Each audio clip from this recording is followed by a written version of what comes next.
All right. We'll go ahead and kick this off. So welcome everyone. My name's Brad Kraft and I lead our agency customer service organization.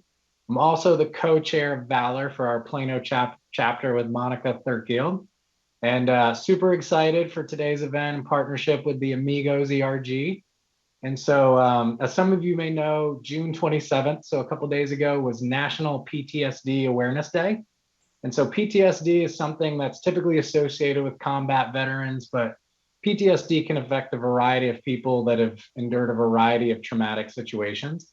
There's a lot of exciting research and progress happening with helping to address those symptoms and sufferings associated with PTSD.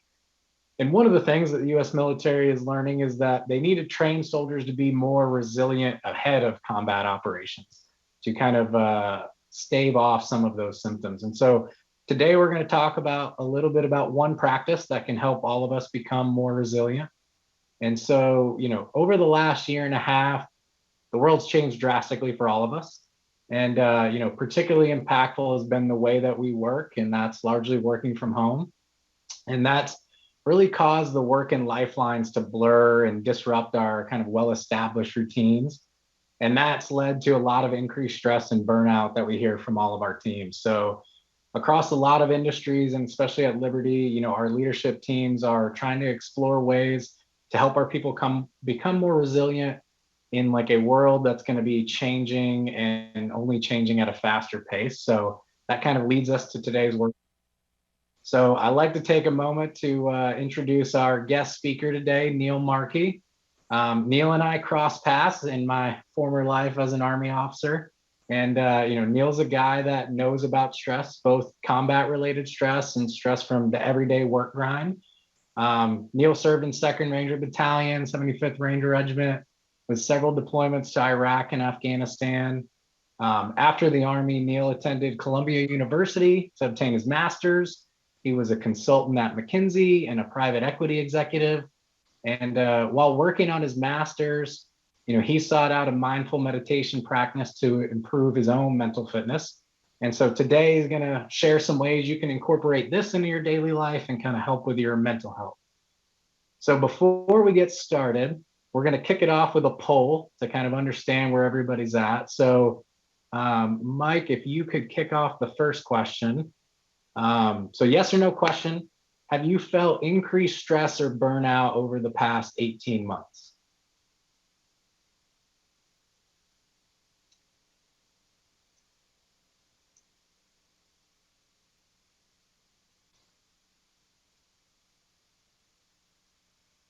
All right, and then we'll go to the second question. So have any of you, so 94%, so I'd say we're spot on there. So then second question, have any of you ever used mindfulness and meditation to help with resiliency?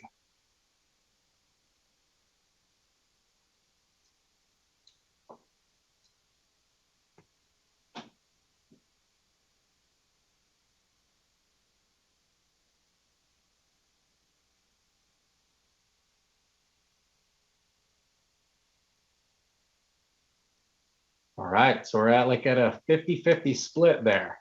So I think we got some opportunity, and even if you used it before, I'm sure Neil can share some helpful tips to improve. So Neil, I'll go ahead and turn it over to you. Thanks, Brad, and thanks, Veronica, for allowing me to come in and speak with the team today about a real passion of mine, which is wellness and meditation. We have an hour together, which is a great amount of time to kind of practice some of these tools. I'll share just a bit about my background. Brad gave a really nice introduction, thank you. But then we're going to jump right in. We're going to talk about meditation and mindfulness and what they are and the science and how they're a benefit to all of us. And then the real meat of this is going to be some instructed practice. So we're going to try doing some breath awareness meditations. And if we have time, we'll get into a body scan. So I found meditation while I was in the service. I was in Afghanistan, and my first exposure to it was actually working for JSOC. The Rangers worked closely with SEAL Team 6, Delta, and when the Rangers would go prepare for missions, we'd listen to really intense music. We would load our magazines, and there was this real intensity around preparing for the mission. I had gotten to know some of the Delta guys, and the Delta are the real pros. There's only a handful of them, and they're career warfighters, and we really looked up to them. And I'll never forget the day I saw two of the guys I had gotten to know in the gym. I was coming out of our ready room from the Ranger Regiment, high intensity, listening to intense music. And the Delta guys were sitting in there meditating. And even though I really looked up to these guys, I still thought it was a bit silly. I didn't understand why they were doing it, but I really respected them, and it kind of left a mark, left something in my mind. When I was in graduate school, I really found meditation as a tool to improve my own happiness. I had done all of the things that everybody told me I needed to do. I had been a captain in the Army Special Operations. I was going to a very prestigious school, and I had just secured a job offer at a very fancy company. But I was really struggling inside. What I realized now was my central nervous system was actually in turmoil, right? And I found meditation as a really helpful tool. And I ended up going and getting a teacher certification, and I've been teaching it for the last 10 years to business executives, special operations soldiers, professional athletes, and others that are looking to find more balance and joy and just sense of contentment. The practices really work. My schooling is in mindfulness-based stress reduction. This was developed by Dr. Jon Kabat-Zinn at the University of Massachusetts. And meditation has a history in a lot of Buddhist and Eastern cultures. And Jon Kabat-Zinn studied in the East under some of these practitioners and said, wow, this is powerful, but there's no way I can bring this back into a clinical setting with the religious ties in a Western country, right? So what he did was quite intentional. He stripped out all of the religious ties. He said, actually, a lot of this work is very practical and pragmatic. It's just self-awareness, and it's just practicing that. And you don't need to believe anything. And because of where I was, in my own, headspace, this was really attractive to me. I loved the research. It's been clinically studied over and over and over again. It has been shown to increase creativity. It has been shown to, my favorite, increase empathy. So this idea that we can actually practice our empathy, we can get better at feeling what other people are feeling, helps us connect. And we need this as human beings. Just typically, in the way that we live our lives in the corporate world, we can lose that.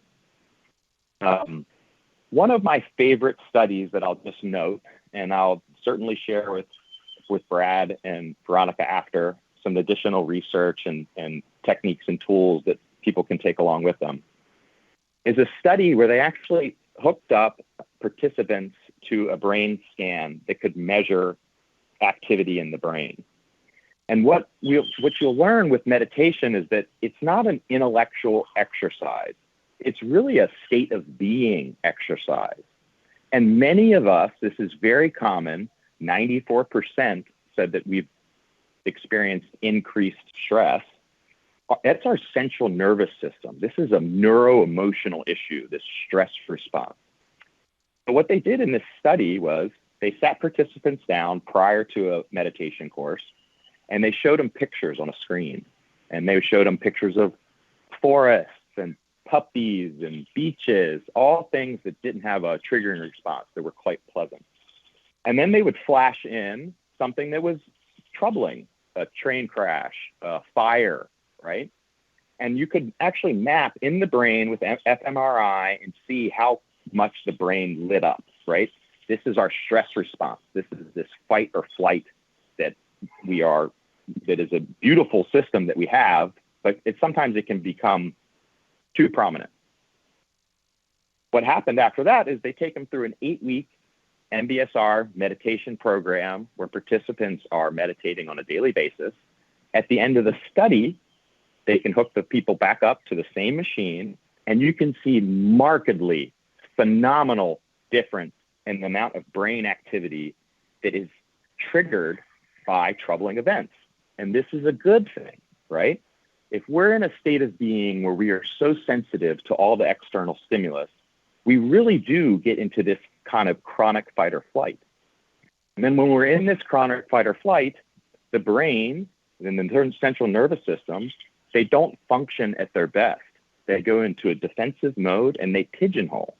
So you can imagine, even in a work context where many of us need to be empathetic, connect with others, think conceptually, think creatively, this doesn't the brain does not do this when the brain is fearful, right? So we are doing these practices as a way to balance the central nervous system so that we can kind of operate with more peace. We can respond instead of react. I'm certain that any of us on this call right now could find an example of themselves or someone else where they were on autopilot. They were jumping, right? And it's because the central nervous system is very primed and ready to react. So this is what we're working on. Meditation is also, it's a lot like fitness.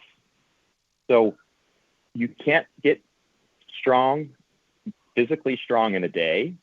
And it actually, you know, if you go to the gym once, you can feel some benefit. But really what we're looking for is consistency. There is some level of discipline that is needed to really kind of get the unlock. So just like going and getting better physically, we need this consistently. And the research shows that after about 6 weeks of a consistent practice, which is around 4 to 5 days a week, we really start to see this very significant brain change. What I find as a meditation instructor, and is my effort here today, is to convince people that there is some real benefit in this practice. Unfortunately, with fitness, it's very easy to show what a fit human looks like. And everybody, we're very visual creatures. You can look at that and say, yes. How do I show people what a fit mind looks like, what a centered mind, a kind mind looks like? It's really hard. So I encourage people, you don't have to take my word for it, although I am a believer. Look at the research. It's overwhelmingly clear. And you don't have to take a pill. You don't have to believe anything. You just have to find some discipline. And you have to believe to some extent that you're doing this work not just for yourself, but for those around you. Now, my story, you know, I was a type A overachiever. And with that came some frustration. And I think if you ask some of the people that used to work with me, maybe it was a bit challenging. I was a bit short. So now I do this work because it's a benefit to me. I know it's healthy for my body, but I also know that it's selfless. It's not selfish. So when I make a decision to do this work instead of other things in my life, I know that it's helping me be a better version of myself. So here we are. Let's get started. And what I'd like everybody to do is just close your eyes. You can even turn your screen off. We spend so much time on our screens. And all we're going to do is sit here with our eyes closed for 2 minutes in silence. I'll set a timer and I'll bring everybody back. 2 minutes. We can all do this.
All right.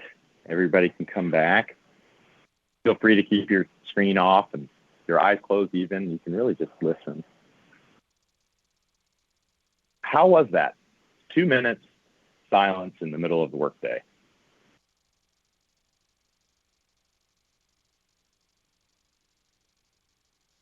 Long. Long, right? I never do that on typical workday. Refreshing. It seemed like it lasted forever, right? So I imagine, because everybody on this call is a human being, you also had this thing come in, which is the thinking mind, right? Did anybody notice this thinking mind doing its thing? So what the thinking mind does, and it's interesting to bring awareness to this, because the thinking mind is a part of us, but it is not all of us. So we have this part of us that has a mind of its own almost, right? In that 2 minutes, I imagine for many of you, it was thinking about what we should be doing later, what we should have done in the past, or calculating or doing some judgment, right? Now, that's okay. And it's a beautiful thing that we have this thinking mind.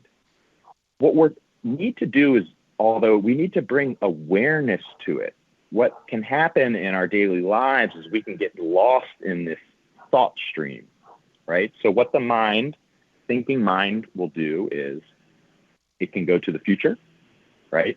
I need to do this later. I'm excited about this. I'm worried about this. Negative future thoughts are closely linked with anxiety, right? Makes sense. Repetitive thought patterns drive the body into an anxious central nervous system state of fight or flight. The mind can also go backwards. It can ruminate. It can replay events. It could wish something would have happened differently. And that's great. We need to be able to reflect. But this thought pattern in the past, when it's negative, can closely be linked to depression. Makes sense, right? So the mind can go forward, backwards, or it can go into this state of judgment, analysis, measurement, right? In that 2 minutes, I'm certain there's somebody on the phone whose mind was probably saying, this is silly. This is a waste of my time. I have so much stuff to do, right? And that's okay. But this practice is we're bringing awareness to the thinking mind. And what we're going to do in this breath awareness meditation is we're not going to fight the thinking mind. There's a common misperception around meditation, and it's that we have to push things away. And that's not the case. Meditation is intentional awareness of the present moment. And when we're lost in these thought streams, whether in the future or the past, or in some judgment, in some very real and measurable way, they can actually measure this in time. The mind is somewhere else. So there's this disconnect between mind and body. When that disconnect is chronic, when we are in autopilot all day, central nervous system reacts, right? And then we get this vicious cycle. Meditation can help break this cycle. Meditation is the act of not doing, right? It's the one practice that is intentionally not doing anything. It is just being aware. And there's just like beautiful medical benefit. And if you become disciplined and practice it, I promise you'll really start to feel this different way of being permeate into your life. So instead of just closing our eyes with no tools or instruction, we're going to talk about a better way to kind of do this practice. And I love starting simple with the A, B's, C's, and D's of meditation. So the A is twofold, and it's anatomy and it's attitude. So the anatomy is pretty straightforward. You can be seated, you can be standing, you can be laying down. Just generally, there's a very constant theme in meditation, and that's the middle path. We are always seeking this balance. So we want to be upright, but we don't want to be rigid, and we want to be relaxed, but we don't want to be slouched, right? So it's this kind of in between. And if you're in a chair, you can imagine a string tied to the top of your head, and it's just gently kind of pulling your spine up so that it's in alignment. But it's not rigid, right? So anatomy, you can have your hands open on your knees, or you can have them sitting in your lap. You should be comfortable, but you should be a bit at attention, right? So that's anatomy. The second part of A is the attitude. So there's real benefit in having an intention and being conscious and setting the intention that we're going to have an open mind. And the thinking mind is already doing its thing, I'm certain, right? Because even my mind after 10 years still does this, is probably casting some judgment on this thing that we're doing together, right? And that's okay. Let it do its thing. But us, we're going to sense the intention to just be open-minded, try and learn something different today. I hear you, thinking mind. You have a lot of opinions about all this stuff, but I got it. I'm going to be positive, and I'm going to be open-minded, right? So we have this attitude, positive open-mindedness. The B is breathing. So meditation, again, is paying attention to the present moment on purpose without judgment. That's John Kabat-Zinn's phrase. I love it. Our breath, the sensation of the breath, the feeling of the breath is present, right? Kind of by definition. So if we focus on the feeling and the sensation, then we're present, and that's the work. The breath is also, it's this beautiful kind of representation of the interconnectedness between us and the world. Like, we need this air, and we are constantly exchanging it. We would not be around for very long if it didn't exist. With breathing, again, we want to focus on the sensation. So even as we sit here, we can just kind of feel where we feel it. Thinking mind will jump in for certain, but then we just want to feel. So much of this work is remembering how to feel. We're human beings. Our thinking mind's important, but feeling is quite important as well. And the two techniques around breathing that we can play with today or practice with, they're not the end-all be-all or necessity, is inhaling through the nose, exhaling through the mouth. Inhaling through the nose, exhaling through the mouth. This is an old technique. There's actually some really fascinating, beautiful filtration system you have in your nose. So you're actually in a real way getting cleaner air when you breathe in through your nose and out through your mouth.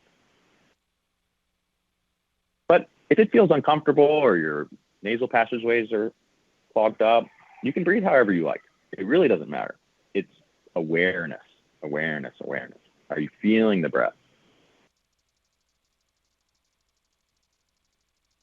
The other technique we can practice with is diaphragmatic breathing. So you can either breathe with your chest and your lungs expand through your chest walls, through your rib cage.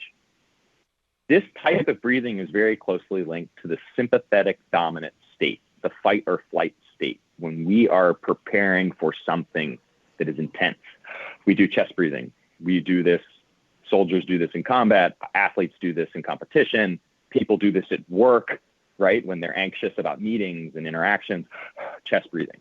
Bring awareness to this. This is like very common. The other way you can breathe is belly breathing or diaphragmatic breathing. So instead of the chest allowing the inhale, the belly is going to expand. The belly is going to go out with the inhale. So the diaphragm is going to go down and the belly is going to go out, and the chest can actually stay still. So you can play with this. You can put a hand on the chest and a hand on the belly and try and breathe by just moving that bottom hand on your belly out.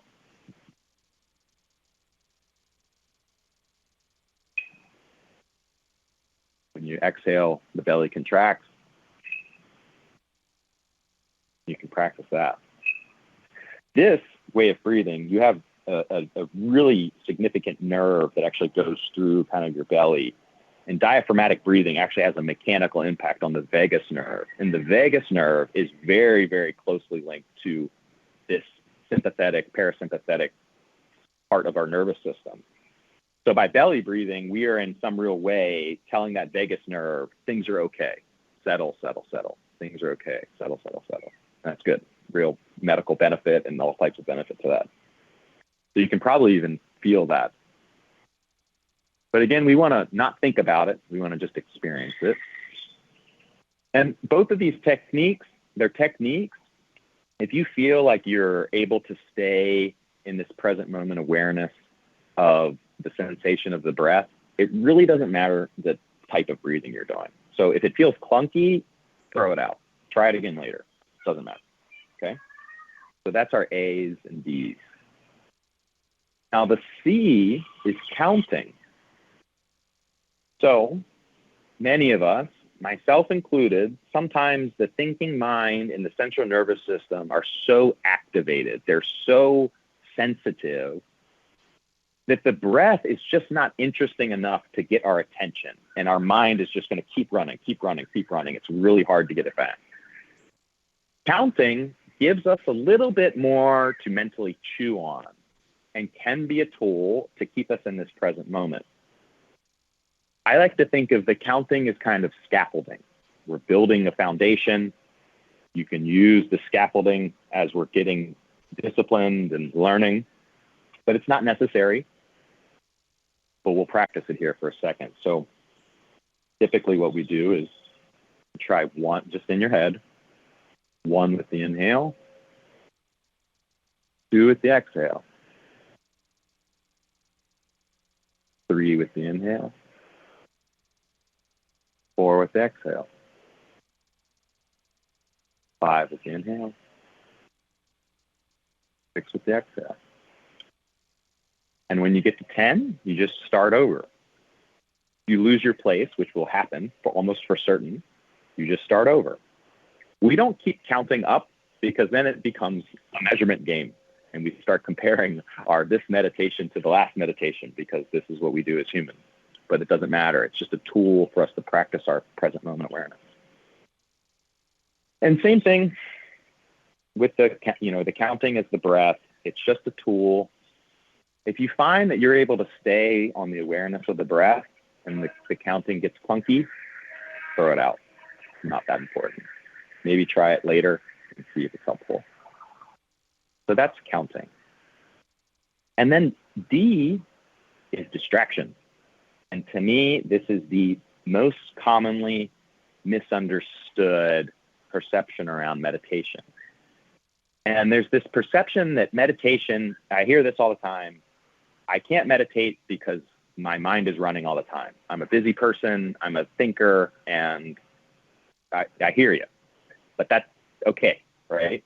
All we're going to do instead of push things away and try and force thoughts out is we're going to gently bring the awareness back to the point of focus. And today we're going to use the breath, right?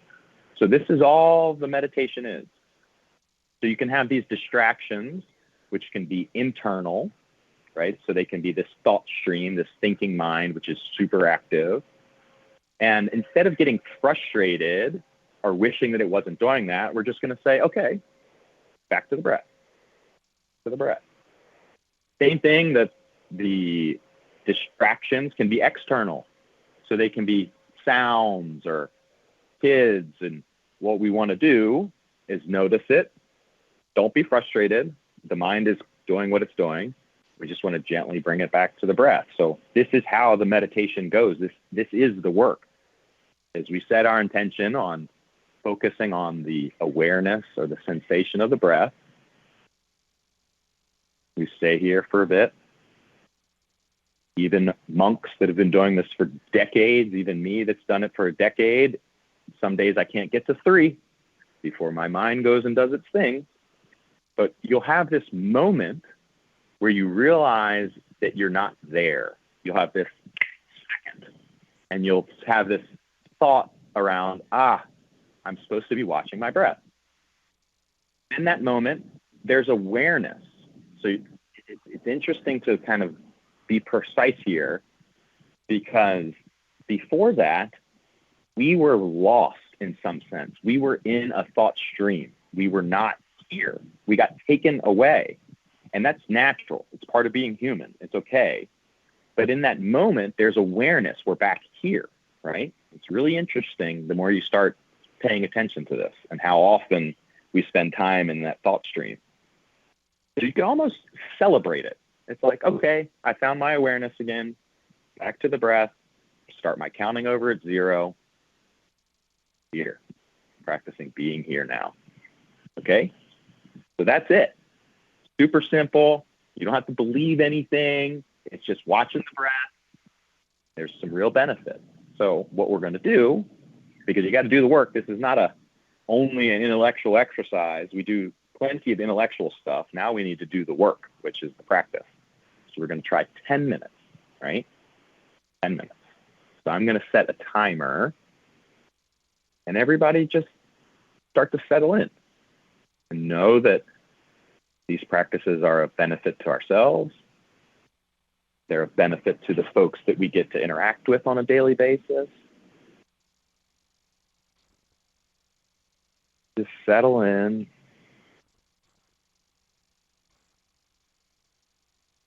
Watch your breath.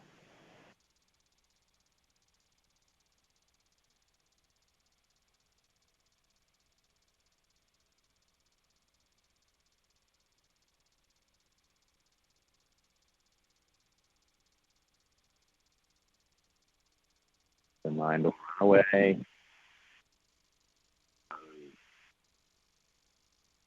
It's okay.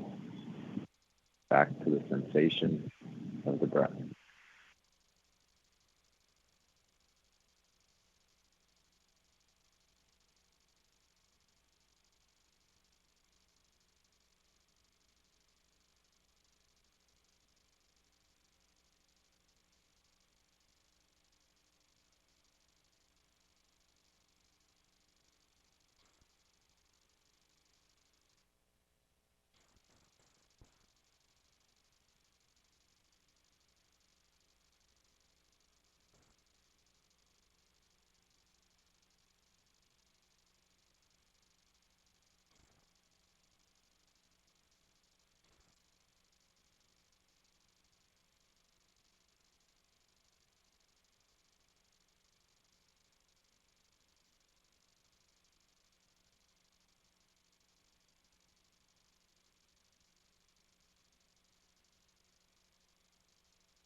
Everybody can gently open your eyes.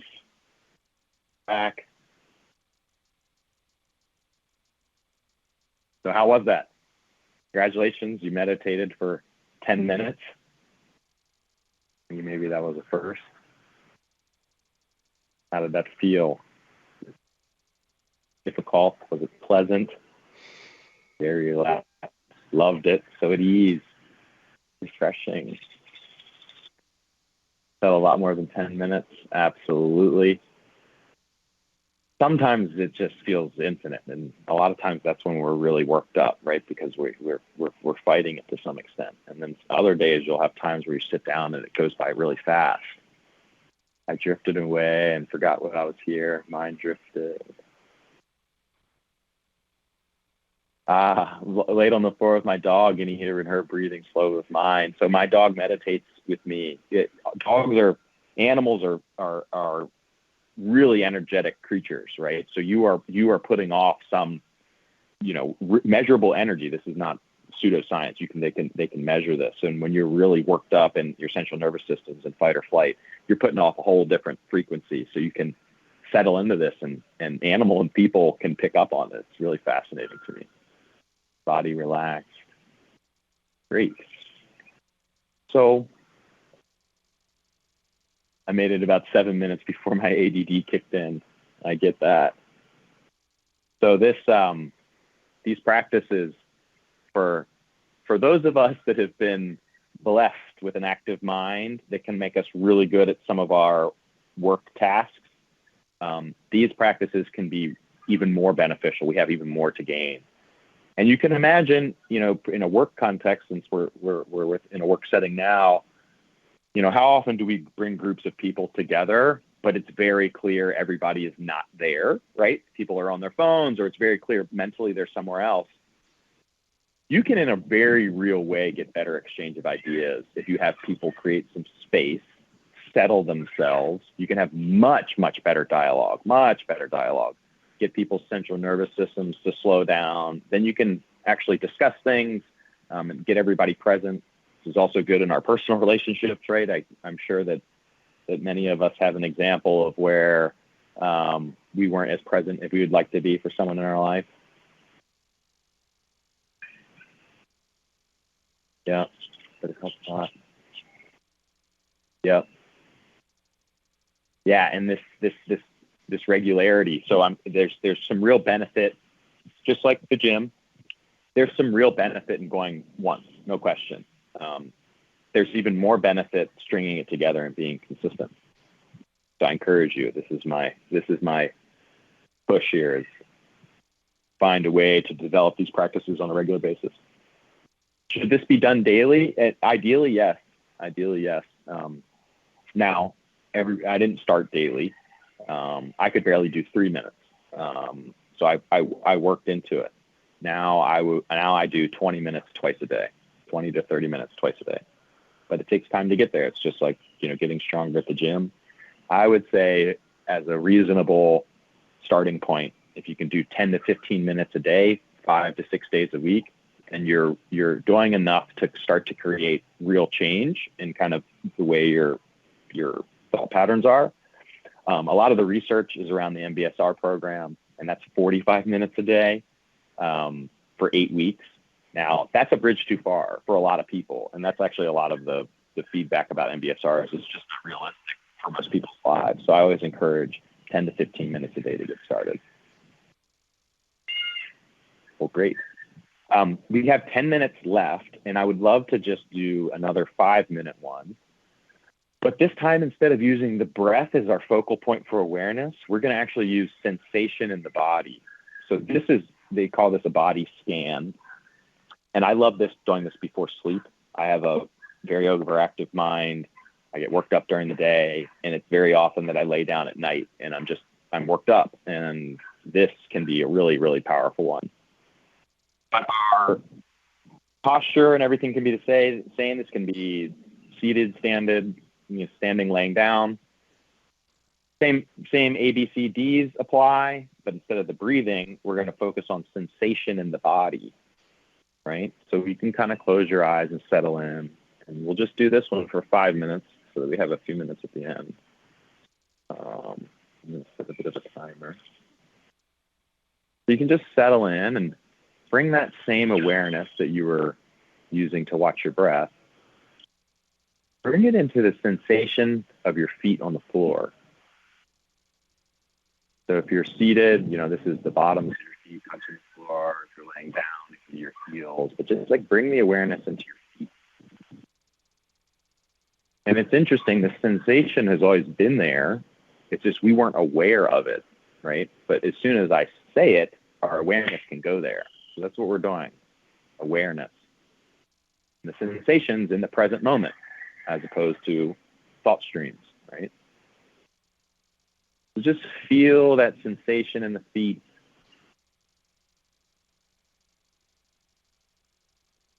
I'm sitting, so I feel the balls of my feet and my heels. I feel that pressure on the ground.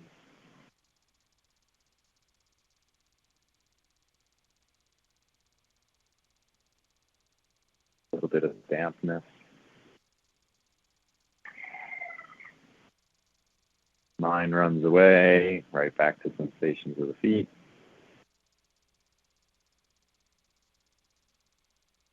Let's move that awareness up into the ankles.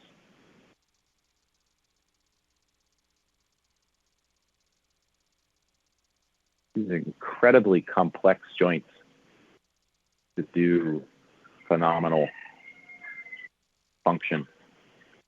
We don't really pay a lot of attention to them. We're just going to kind of feel in there right now.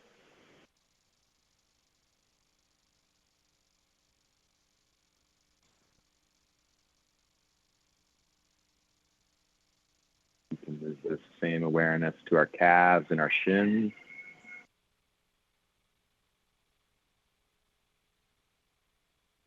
Feel some tightness in my calves.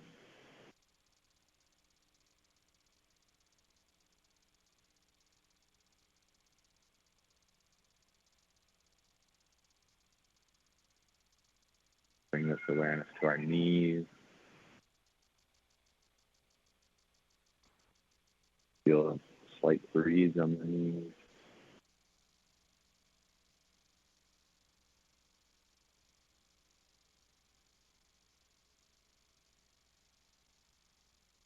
Awareness into the quadriceps, the big part of our legs. To our feet, I feel the pressure of myself sitting.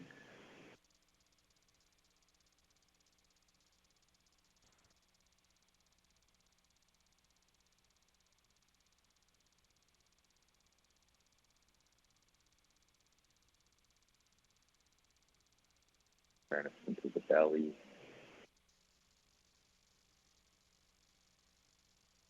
Breath.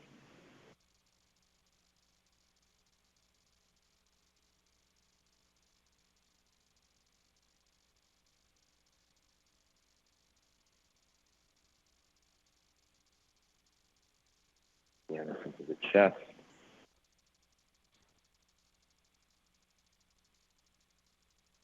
Movement.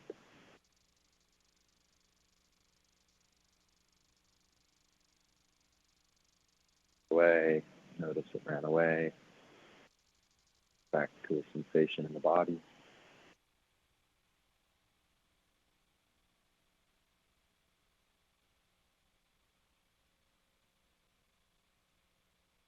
Your awareness out to your fingertips, both hands. Coolness.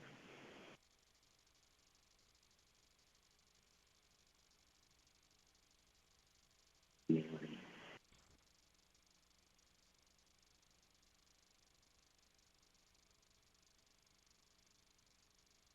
So our lower arms.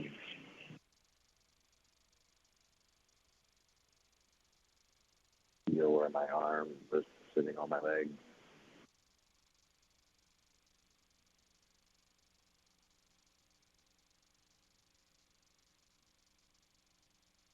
Arms.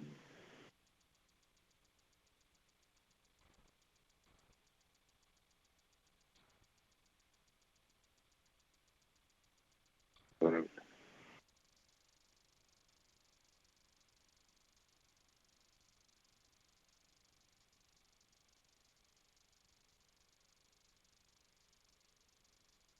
sensation.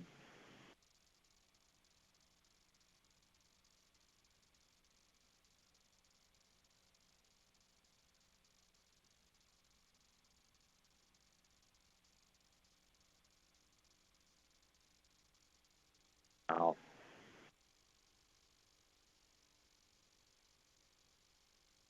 Nose.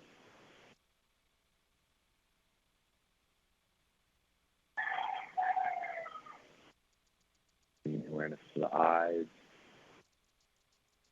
Usually quite sensitive. There's usually a lot of sensation here.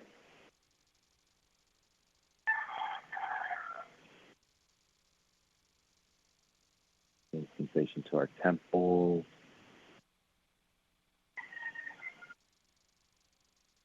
To the top of the head.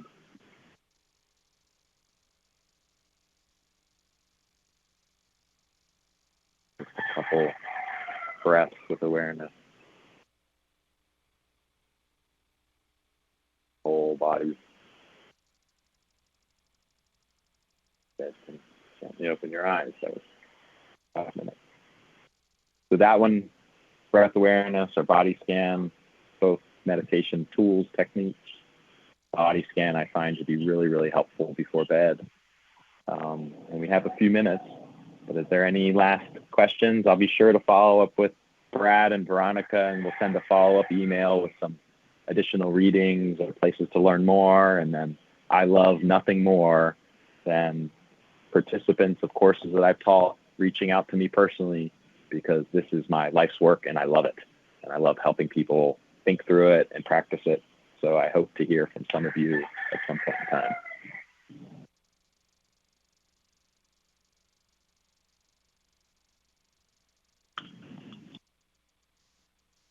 Thank you, Neil. I feel amazing. I am so relaxed. And thank you so much for sharing these tools, very easy tools, I will say as well. And thank you for all the participants who joined us today on this new meditation journey for all of us to take at our own pace and be connected with our own selves and breathing. And we'll definitely send out some of those resources that Neil will share. But Neil, this has been amazing. I'm so relaxed. I'm not even sure if I can go back to work. Well, we can all go back to work in a little bit better state of being, a little bit kinder, a little bit more ready to respond and not react. So we did this for everyone else that has to deal with us on a daily basis. Thank you, everyone.